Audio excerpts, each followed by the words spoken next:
माझा प्रश्न आहे मुख्यमंत्री साहेबांना सुद्धा की हे महाराष्ट्रामध्ये एक निर्भेळ वातावरण कला क्षेत्रातल्या महिलांच्या बाबतीत असलं पाहिजे आणि आम्ही सॉफ्ट टार्गेट होता कामा नये.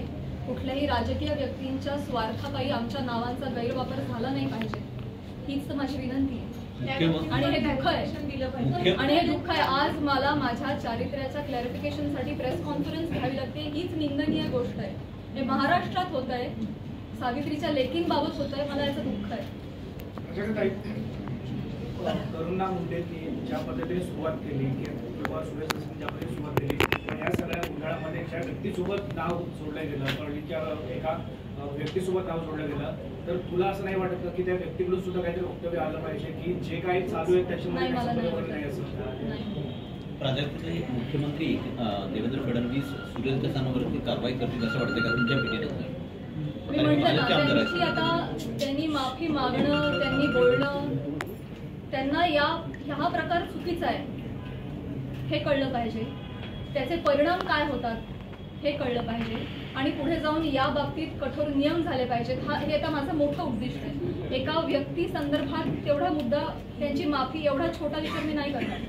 या बाबतीत काहीतरी कठोर निर्णय झाले पाहिजेत, काहीतरी रूल्स अँड रेग्युलेशन्स बसले पाहिजेत. इथून पुढे कुठल्याही महिला कलाकाराला, ही मी आज ह्या सगळ्या गोष्टीची पार्श्वभूमी घेऊन म्हणते, भविष्यात मला किंवा कला क्षेत्रात काम करणाऱ्या कुठल्याही महिलेला अशा पद्धतीच्या गोष्टींना सामोरं जायची वेळ येऊ नये यासाठी मी प्रयत्न करते. आता तुम्ही म्हणाला की कला राजाश्रय मिळाल्याने मोठी होते आणि असे म्हणाला की महाराष्ट्रभर आम्ही जर नाहीच फिरलो रसिकांचं कसं मनोरंजन होणार? अगदी बरोबर आहे, पण तुम्ही बाहेर नाही गेला तर त्याचं तुमचं नुकसान आहे, तुमचीच कला जनतेसमोर येणार आहे असं वाटत नाही तुम्हाला? मला प्रश्न नाही कळला.